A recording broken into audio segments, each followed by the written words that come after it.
Hello.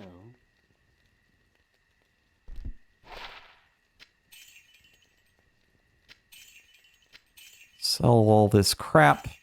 I don't actually want a stamina potion right now. I may actually make these stamina and thawing potions and stuff non-purchasable. I might find that interesting. Same thing with keys. I might make keys a... what's the right word? No longer quantity-oriented. So right now you can stack up to like 12 keys. I might just make the keys non-stackable. And so, you know, they cost like 100 gold or something, or 200 gold for a key. And you don't know where a locked chest might be unless you are looking for very specific locked chests or something. I think that would be cool. It's not something that's pertinent to the mod by any means, but just having some light adventure tones to a Diablo game definitely, I think, would be valuable.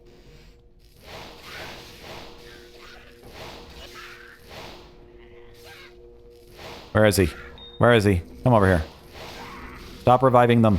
Stop it. Bad dog. Oh, yeah. So I just noticed here, something interesting to talk about is since I do have a life stolen ring here, and because attack rating is already necessary for my kit, which button is it? I have a 95% hit chance on most of these smaller enemies. Pretty cool. And that's just simply because, hey, look, a light healing potion. They do exist. So there we go. That's perfect. We're in the cathedral. We found a light healing potion. I don't know that my attack damage is even worth trying. But we will get up in melee range of this dude and just spam and shotgun him to death. There we go. There were a lot of weird caster items in the original game. Like some really weird ones that like 40% like life stolen or mana stolen or something like that. And there was almost never a situation where you'd use that staff at the level you found it or on the character that it was intended for. Okay, seriously. Stop reviving them! Okay. Why, hello, Mr. Dirk.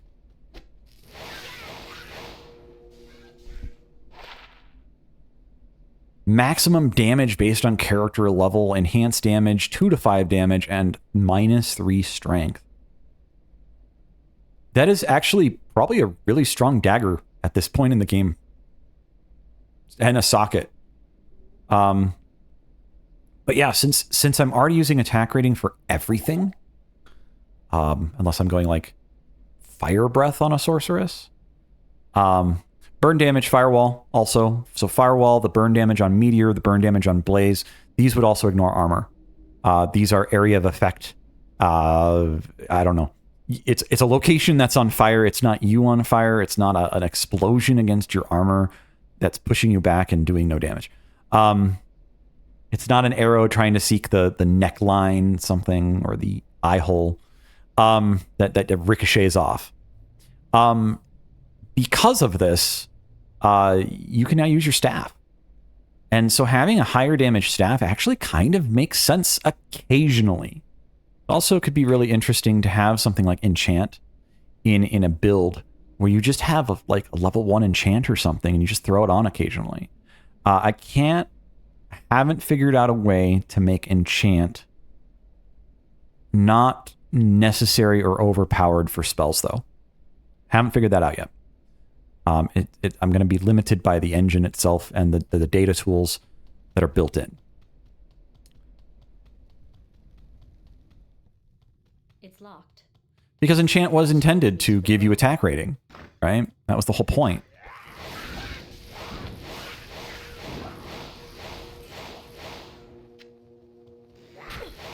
And yet again, enchant might also be something that instead of giving a percentage attack rating, maybe I give a flat attack rating so that it scales slower, but more consistently.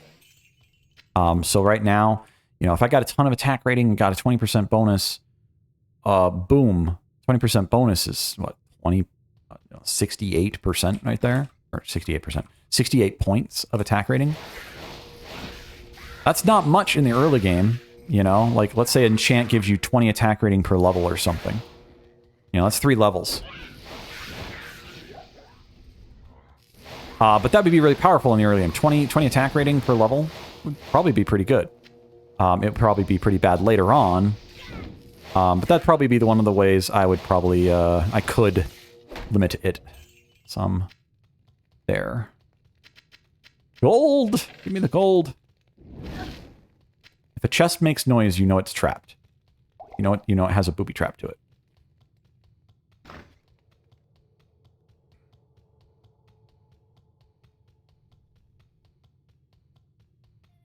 Let's go this way, I guess.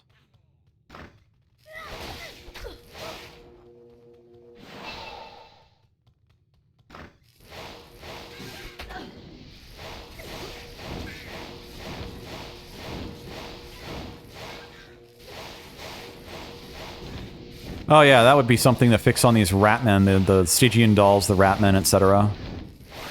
Having their explosion on death actually use attack rating could help make it so that you're not just instantly killed as a melee character. Devil Bender! Die!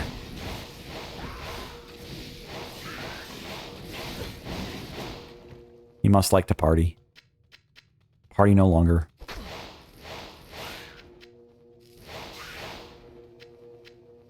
I would call him Garth, but he is dead now. So he cannot party on.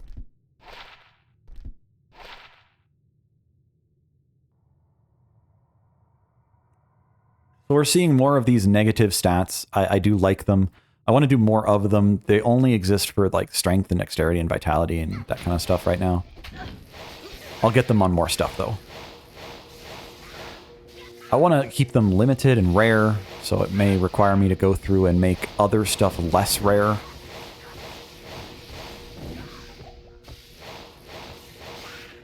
Because right now I'm seeing a lot of negative stats, and I don't want to see too many.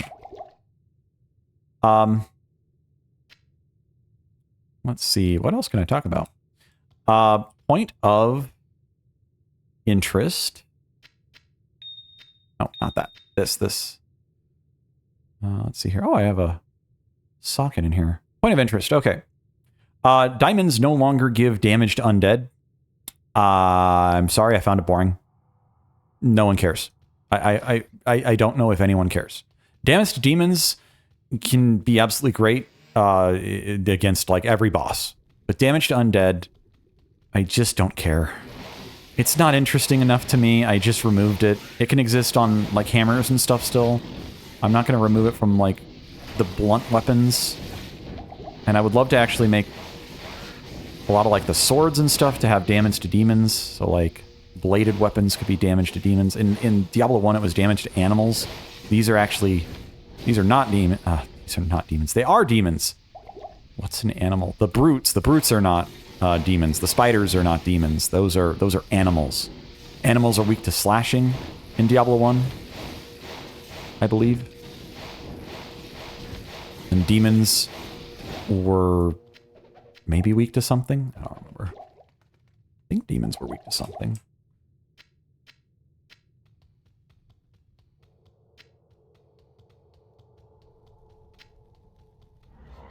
But yeah, slashing weapons I think were animals in the original Diablo 1.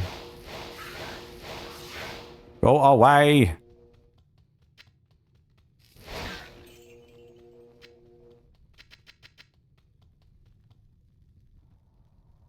Do that. We topped off here. Oh, it's ethereal. Get that out of my inventory. Ethereal items still suck in some regards. I would like to get into hacking those a little bit differently. Right now they are increased from 5% to 20%. They are way more common. I think it's cool as an idea to be able to find a really powerful item, use it temporarily, primarily in the sense of damage or defense, and then just kind of move on. But I also think it's really cool to be able to find something and use it forever. I will probably not be letting go of this ring for a while. This belt or this ring probably for a while. Those are both really good. Faster cast rate. I don't even know if I'm hitting a breakpoint. Diablo 2 is all about frame rate breakpoints. So I'm not sure if 10% cast rate actually hits a breakpoint for me. Have to go look that up. I do not have them memorized. I am not a speed runner. But as I know some speedrunners or challenge runners on YouTube that play this game a lot do have those memorized, probably. So, okay, some different points here. So first of all, we were talking about this. Chip diamonds, they give, I think I might have increased the resistance that they give. So it's 6 resist all. It might have been 5. I don't know. Maybe I didn't touch that. I don't know. I've touched too many things. There is a document posted for kind of the public information, but it's very slimmed down. It is not all of my notes and every change ever. So yeah, I probably didn't change that. 6 to all res. This is 12 to regular cold res. So like I might change that from like 12% to maybe like 15%, because I feel like 12% it's good, but it's not big enough to make a difference. If I'm already using a shield, it's great, but it's cold resist. How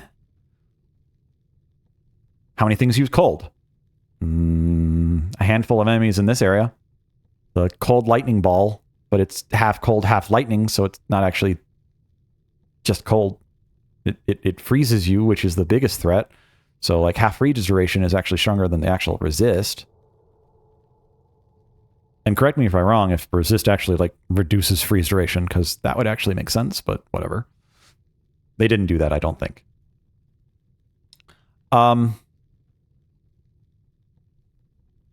Yeah, so let's go over here. So like poison damage, I've tried to make it so that it's less scaling, so it's not like all over the place. So the chipped emerald and the perfect emerald probably all do poison damage over 3 seconds. Maybe it like caps out at 4 seconds or something like that. So it's no longer like elongating the poison damage, because poison damage in Diablo 2 has so many issues for how it stacks, because it doesn't stack. How it stacks, how it doesn't stack, how it works on enemies, the fact that apparently getting hit causes regen to cancel. So health regeneration doesn't work, but poison damage is coded as like negative health regeneration. So if an enemy is getting hit 25 times a second, poison damage does nothing, because it counts as negative regen, because it's in the code for the regen calculation.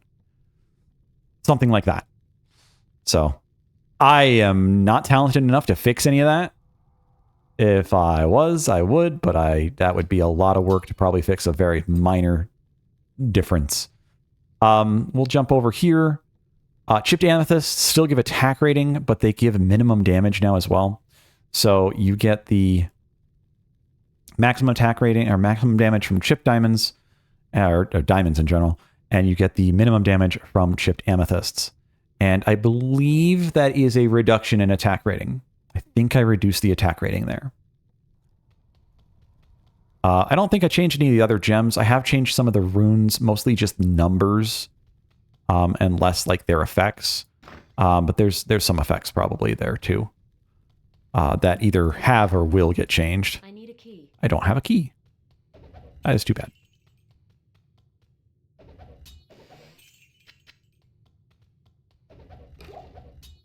Wow, there's a lot of trash.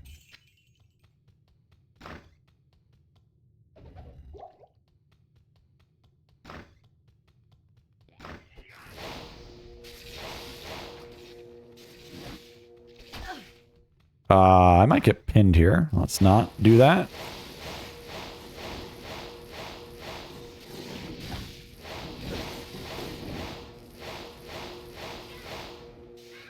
Carpet the world in electricity. You done? You done coming through the door? That's right. I'm king of the hill. Okay. So something to note. Changes that I've done. Mana cost continued a billion times over. Lightning costs 12 and chain lightning costs 18. So lightning becomes your go-to if you want a hallway hero where you can shoot down a doorway and kill everything through the doorway. Chain Lightning is more of an open field type attack, allowing you to hit multiple targets, bouncing off of each other, stuff like that. Something is resurrecting things. I'm getting out of this room.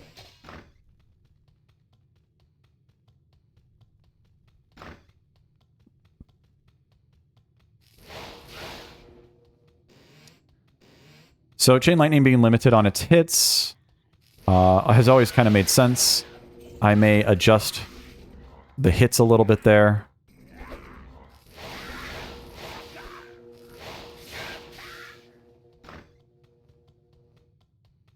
Something else that will probably be adjusted is the minimum damage on these is way too low. It makes sense on the charge bolts because I'm getting tons of charge bolts. I have 14. I'm spam casting it. They can shotgun. So if I'm up in melee range, they can get hit by multiples. That's what I mean by shotgun. Faster hit recovery is coming in really handy here.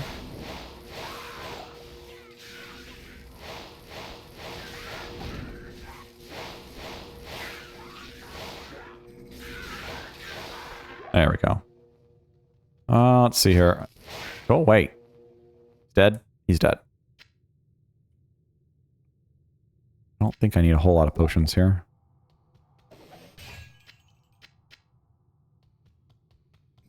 I'm not going to pick up any of that stuff. It doesn't really bother me. So Chain Lightning might be able to have more hits, or it might be designed a little bit differently to have higher base damage. And before people cry foul, because attack rating affects spells, you already have a chance to... Okay, that's not good.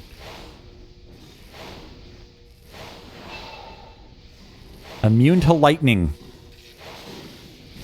I love it. I actually like immunes in Diablo. The idea... I mean, they don't have to be immune, but like even just the idea that it's binary. Oh yeah, this is immune. I can avoid it, or I need to run away, or something. Oh, please go away. We're just gonna walk away. Don't follow me. Because it's a binary decision. Oh my gosh. I know that this thing is immune to lightning. I don't have to second guess. It is being blatantly told to me. I don't need damage numbers. It's just an icon or a thing on their bar. Oh, I actually ran out of health potions there. I kind of like certain aspects of binary decisions in video games, especially when it's coming to like an in-combat decision. So I play a lot of Dota, or I have played a lot of Dota in the past as well. Dota and Diablo 2. Dota 2, Diablo 2. These are like my favorite games of all time.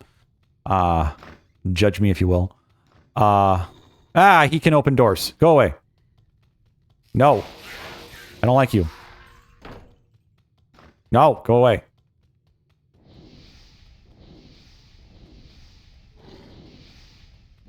That door's blocked. I can't close it. Not that it matters, since he can open doors, apparently. Not all enemies can. I think that's a flag that they set in the code.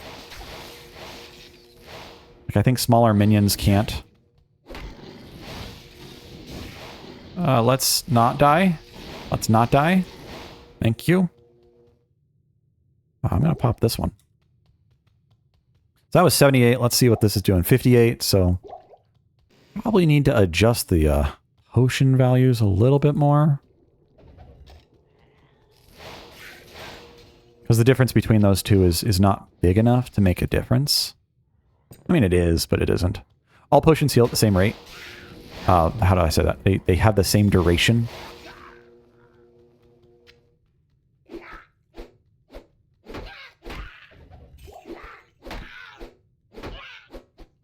Yeah, so my hit chance is not great. It's actually great. It's a glitch there. It's the melee glitch, where you just randomly miss for no reason. There's a bunch of glitches that made melee really bad. There's a lot of decisions that made melee really bad, but there's also some glitches in there. I think they fixed that in Diablo 2 Resurrected. I don't think I can fix that here. There's a bunch of stuff in Diablo 2 Resurrected I just can't do on the older version, but I need the older version to do some of the other choices that I'm doing.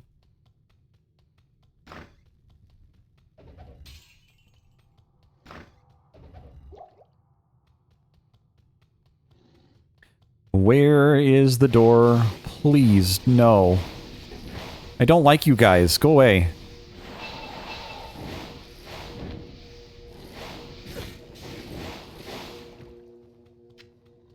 It's locked.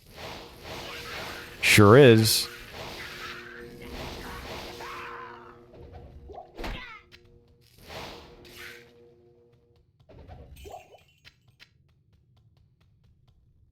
Let's make sure that's not on my belt. I want to save that for later.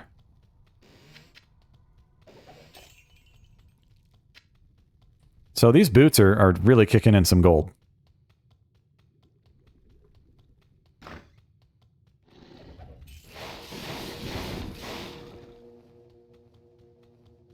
Like, how much gold did I just get there because I had those boots on? I don't know. A lot.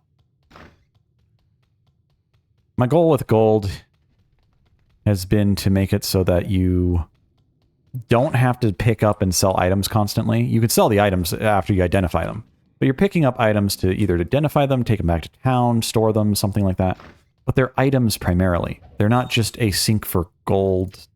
They're not a storage for gold. They're not a harvest me type effect. Ah.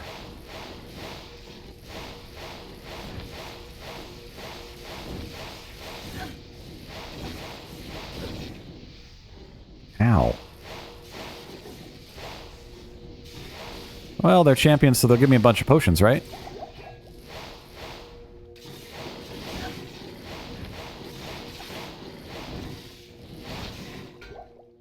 Yes, they did.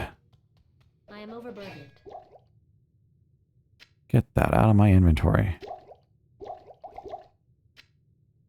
Okay, healing potion, healing potion, healing potion, healing potion.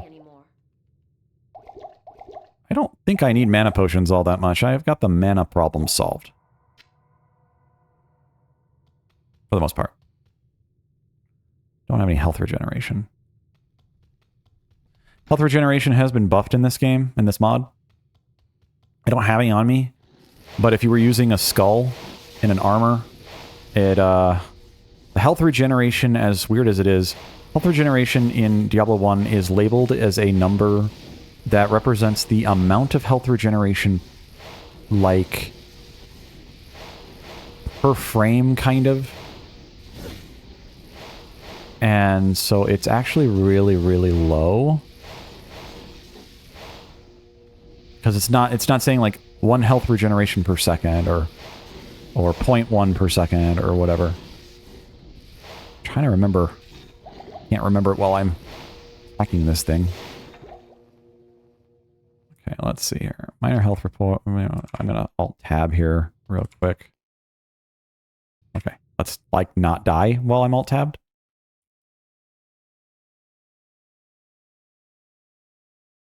Health regeneration in Diablo 2. Let me remember how the math works on this.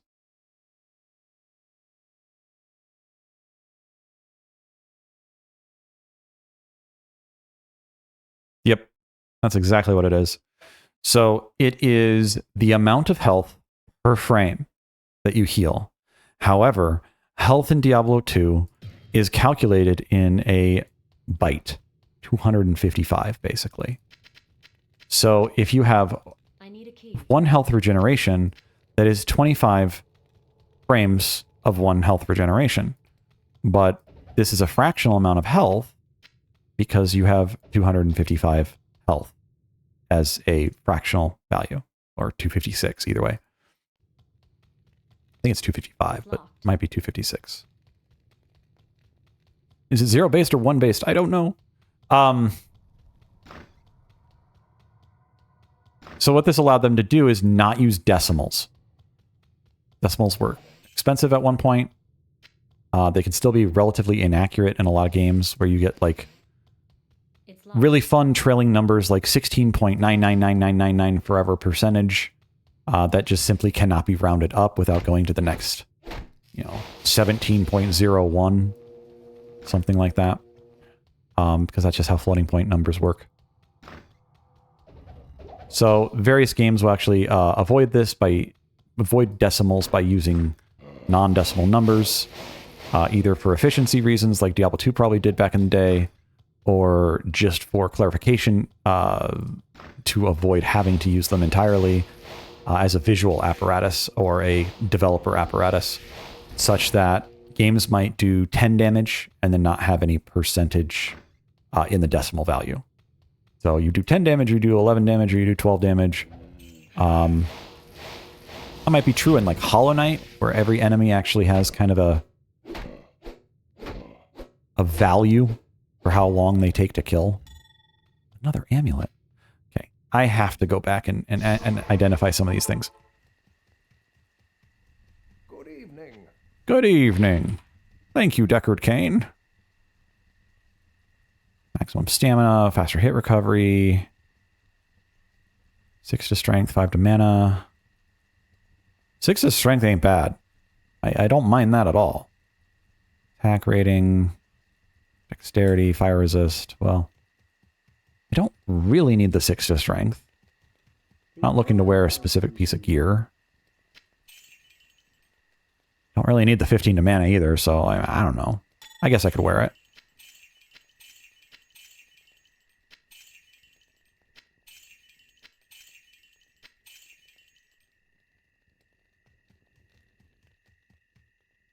I am going to pump up my life here a little bit.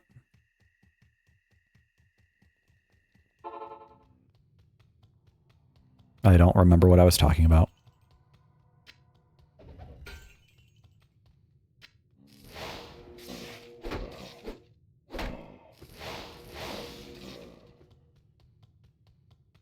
Something interesting about strength, since I just picked up something related to strength. Two-handed weapons gain a additional percentage in the base game, or at least a bunch of two-handed. I don't think it was all two-handed weapons. But if you're using, say... Man, well, those things hurt. Why you gotta be like this? Do a safety town portal.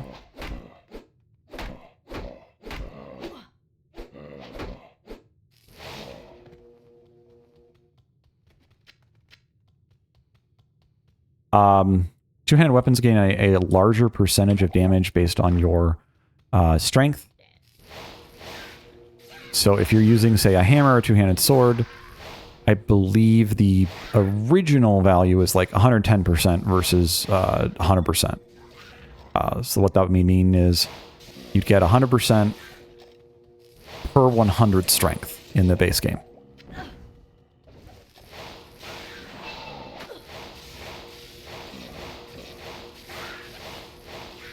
Um, 110% is not significant because this was additive, completely additive with skill bonuses. So your masteries, your frenzy, your whatever. So if you had, 400 strength, you'd have 440% damage bonus. But if you had, say, Berserk or whatever, I don't know, that, Frenzy or Fury or something that gives 400%, well, it's just additive, so it's kind of diminishing returns. I mean, it is diminishing returns. It's just not forced diminishing returns like a lot of games will specifically do. A lot of times when I say it's not diminishing returns, I mean it's not forced diminishing returns. That's just a faux pas in how I talk about diminishing returns a lot of the time. Like, it's a linear bonus, and of course linear bonuses are diminishing returns. That's kind of how they work. You get plus 5 damage, and then you get plus 5 damage again. Well, you already had plus 5 damage, so the next plus 5 damage is worth less. It's not worth less, so to say, to change the vowel slightly. It's worth less than the previous 5 damage, potentially. Now, this is not always true, because if enemies are gaining health in a non-linear fashion, and you're gaining damage in a linear fashion, and there's so much going on in a lot of games. I don't know that I can kill her. This might be the end of my run. If she gets up on me, this could be over. I hate the bolt. The bolt hurts. The breath attack of Andariel does no, like, physical damage or anything like that can, like, kill you. But the bolt, I think, does, like, 1 physical damage. Something like that, just so it can kill you.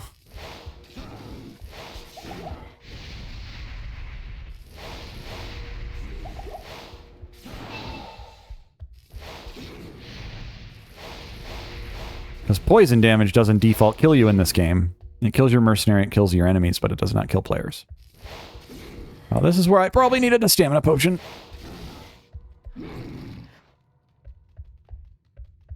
Do do do do do do do do.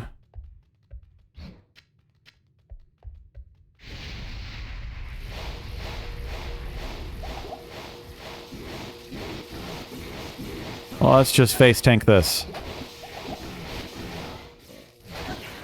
There it is. We did it. We face tanked it. Now, don't stand near any fire. Well, her fire is probably safe, but this other fire is not.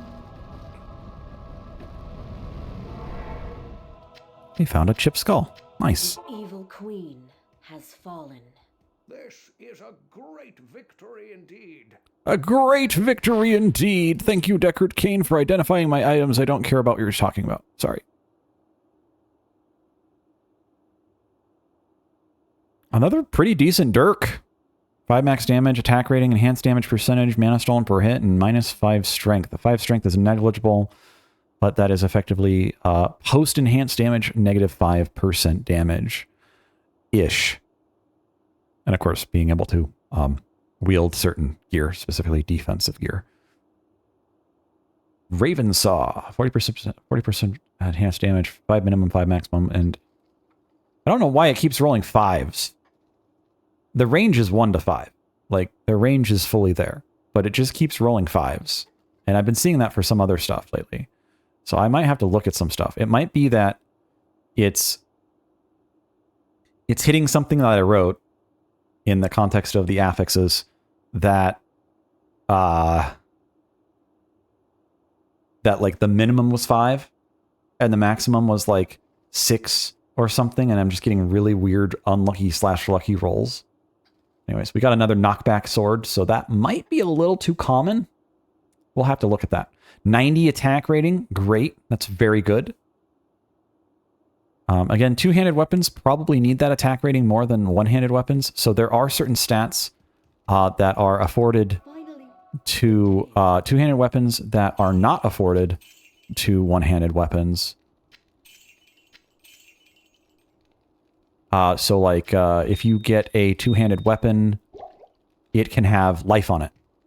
And then the two-handed staves can have mana on them. Wands can have mana on them. Mana's not doubled on staves, but it's just an item that can have mana on it. Normally swords and stuff can't. So that's kind of the idea, is like, originally there are certain items that have certain stats on them, and I've just kind of been manipulating what items have what. And so some of them are maintaining themselves still.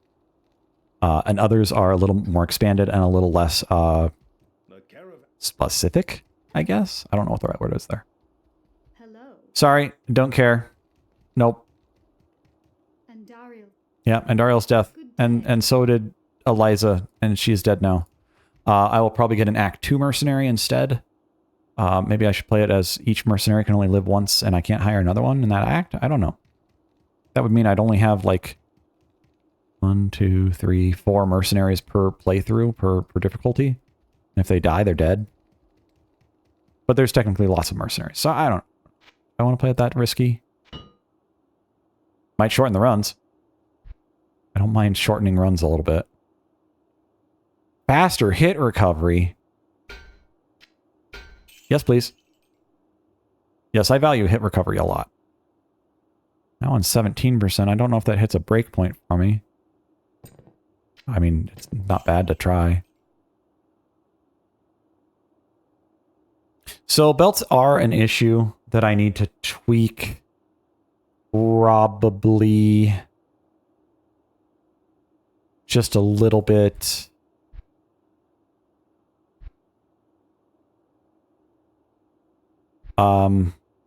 Since they no longer have armor and they no longer have durability or like a level to them, what I may need to go through is to make each belt have a magic level bonus. So a magic level bonus is something that was kind of hidden outside of very specific items. So weirdly enough, rings have +1 magic level, and amulets have +1 magic level. And then circlets and their equivalent, like what, coronets or something like that, tiaras, that kind of thing.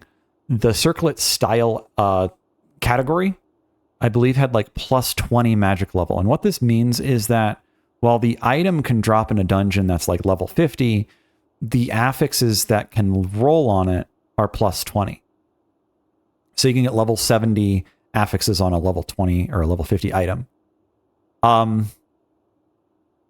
This is really cool. This means that circlets can be very, very powerful very, very easily. Because circlets are a very low level item anyway. What I'd like to do is probably something similar to the belts, so that like this low level sash maybe is like, you know, +0, and then this like light belt is like +2 or +3 or something like that, so that they still have like a correlation of level. So most items do have a correlation of kind of a level system. They have a default level at which they drop. And so that might be how I govern these changes to the belts not having a stat.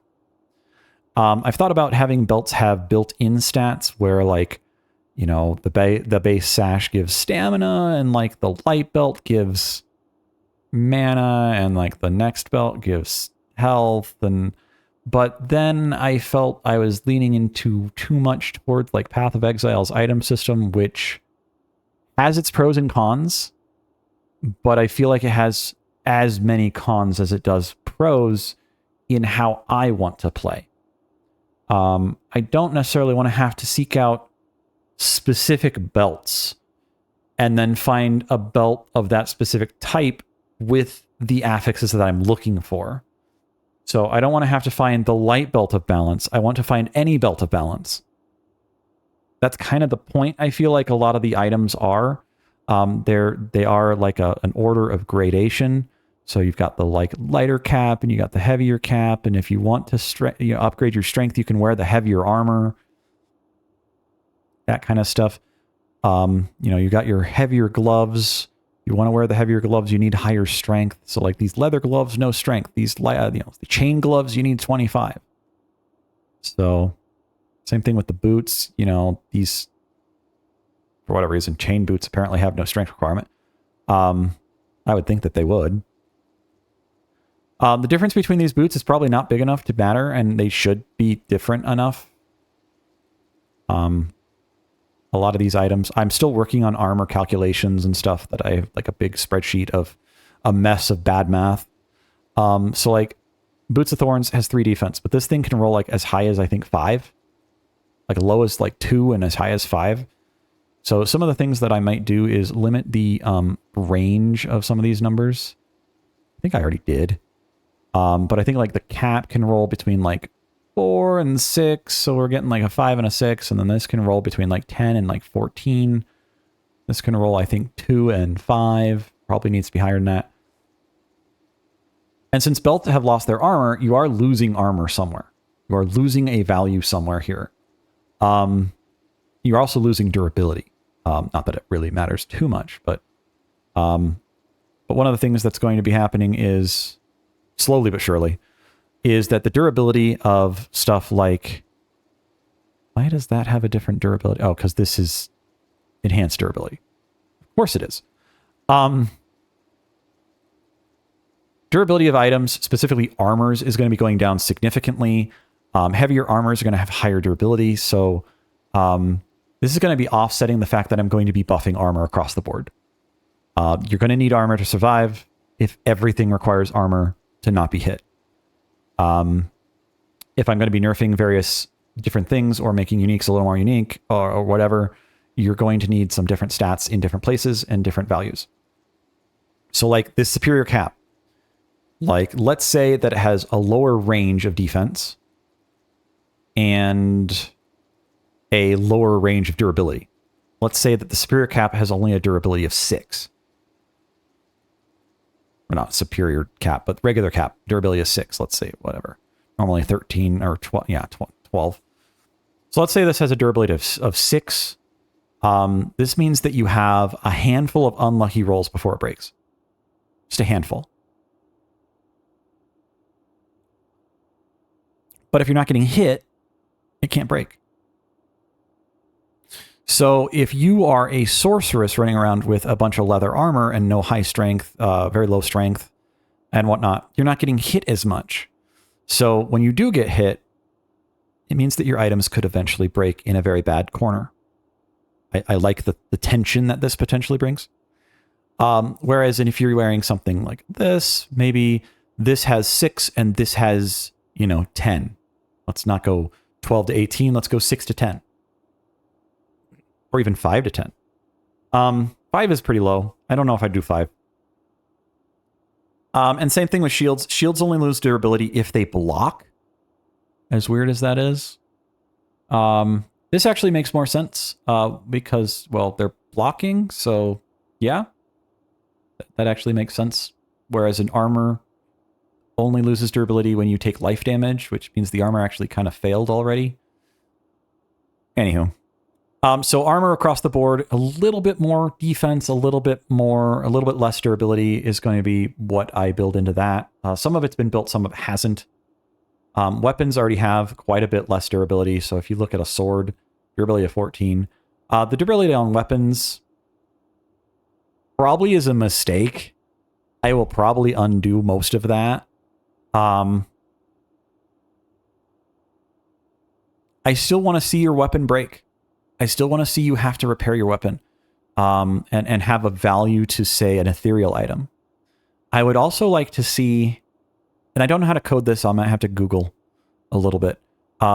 If I can find a way to do it, make it so that ethereal items actually always spawn with increased durability instead of decreased durability. Right now they spawn with decreased durability. So you'd have an ethereal item that goes from 12 to like 6, but it's ethereal, so you can't repair it, so it's even less. I don't know. It's not as good. I would like to see that go the opposite direction, where it breaks, but it's extra durable, like double durability, but you can't repair it. I will be instituting Horadric Cube recipes as well that will allow you to fix ethereal items. They won't be cheap, but they won't be expensive. So it's something that you'd have to like keep up with, like gems and runes and whatnot, to kind of keep going. So like a weapon, an ethereal weapon that you want to repair, it might only repair 20 durability or something like that. But I do actually believe Diablo 2 allows you to over repair when using the cube. It's just adding the durability, so it doesn't understand a maximum, I think. I think I've seen that before. You can repair it to full, or you can repair it by a flat value, and if you repair it by a flat value, I believe it can over repair. Which is kind of silly, but again, it's an ethereal item. I think that's actually kind of okay. If I could limit it somehow. Bows and arrows are already infinite. I even though it says 1,000, this is going to be changed. So originally I was trying to use arrows to kind of quantify a repaired cost, but I'm just making throwing and missile weapons completely infinite right now. It was a one-line hex fix, hex edit. So it's easy. It's, I don't know. No other game, even in the Diablo specific universe, the Blizzard Diablos, no other game but Diablo 2 has ammo. And while I like the idea, I've personally grown against it and would rather just durability. It just makes sense that like maybe a bow and an arrow can be paired together, and that the bow has durability and that the arrow is just an extra slot. And so there is actually something, I may actually make special magical arrows and bolts. This is very easy to do in Diablo 2. I haven't done it in this mod, but I may do it. Again, the idea would be to just kind of allow your quiver to have some base stats. Something like movement speed might be an interesting stat to have on a quiver. It's not going to be a shield armor type slot. It's going to be more utility. So it probably would be doing a lot more like maybe attack speed, maybe attack rating, maybe a skill bonus to arrows, like a staff mod. So you can get like +3 to immolation arrow. They call them staff mods because staffs have these skill point mods and they work on a lot of different weapons, but they call them staff mods. So maybe staff mods on quivers could be a thing. I don't know if it would be something I'd want to have on every quiver though. That might be excessive. So it might be something a little more magical and less specific like that, less generic like that. So I don't know if I'm going to do the arrow thing. Infinite arrows is already a pretty big buff. Bows don't have durability. As far as I understand, you can add durability. I've tested this. You can add durability. They will no longer fire. You can give them a situation where they can fire. You can turn them into a throwing weapon. But all in all, you can't really truly turn them into a durability oriented weapon. To go deeper into the durability rant, durability in Diablo 1 and Diablo 2 is slightly different by percentage. In Diablo 1, you have a 3%, I believe it's 3% chance. It's probably like 1/30 or 1/40 or something weird like that. But it's like a 3% chance that every time you use your weapon and you make contact with the enemy, again, it's a weird, it's a feedback loop that I don't agree with. But every time you make contact with the enemy, you have a chance to break your weapon. It's like a 3% chance. It is not a set value. So you can get really lucky or really unlucky and just have something lose 3 durability in 3 hits. Or 3 durability in 10 hits or something like that. Whereas in bows in Diablo 2 or melee in Diablo 2 is 4%, I believe. And I think I reduced it to 3% in Diablo 2 as well. I went in there and did another hex edit there. But bows and arrows and stuff like that, like it's 1 per hit always. There's no randomness to it, but you don't fix a bow. Arrows are cheap. And you can see that I made arrows have like a set cost, 1,800 at a full quantity of quiver. Bolts are the same value. It's just at 1,200. It's a weird number. But anything with quantity gets kind of these weird numbers of value. So like quantity of 60 is, 60 per javelin or whatever. And, 30 per javelin because it's not superior. Anyways. Lost my train of thought again. I apologize. Anyways, but now picking up a quiver, because of the cost difference, picking up a quiver is now one of the best things you can sell. It's worth more than a chip gem. Like, look at this. 533. It's 2 chip gems. Like, I don't want that. I don't want that mechanic there. So I will probably make it so that a lot of these things are actually really cheap to buy. And you're just not going to have expensive quivers, and arrows will just be like quantity 10 or something and never go down. Like they'll just always be quantity 10 or something. So we beat Andariel. Moving on from the shop. We beat Andariel. We've got a bunch of gold. We got a bunch of stuff. Here you can see that replenish life on this chip skull is +8.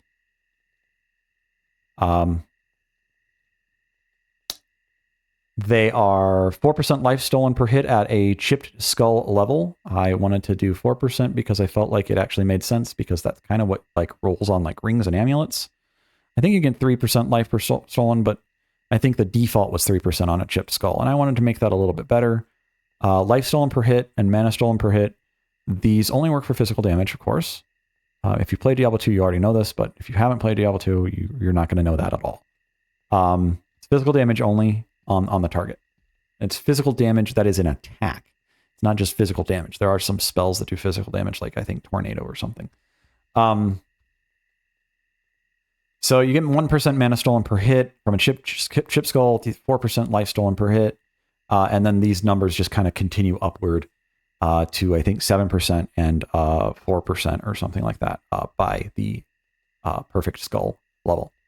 And the idea behind that is just a mild nerf, or excuse me, mild buff in the early game so that you can actually just shove it into a weapon and actually have it do something, because you're only going to be doing, okay, well, maybe not on a sorceress, but you might be doing 20 damage. And so 4% life stolen per hit on 20 damage is what? 0.8 damage? 0.8 health?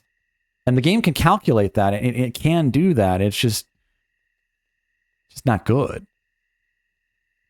So, yeah. I figured, have things be strong and then have them, diminish in usefulness later on, as the game already does. It does diminish usefulness. In Nightmare difficulty, I believe lifesteal and mana steal are reduced by like 30%. And then in health difficulty, I think they're reduced by like 66%. So they already diminish as you go through the game. So having these higher numbers is fine, I think, in normal. Normal is where you learn the mechanics. You're trying to build your character. You're figuring out how to just survive. Depending on how many times you played the game, of course. Anyway. So we've beaten Andariel. We're going to be moving on to Let Golain. We're going to ignore all the dialogue there. We're also going to tab back to the actual staff here. And the next time we continue forward, we will be going to the sewers. So we'll continue forward shortly with a small break.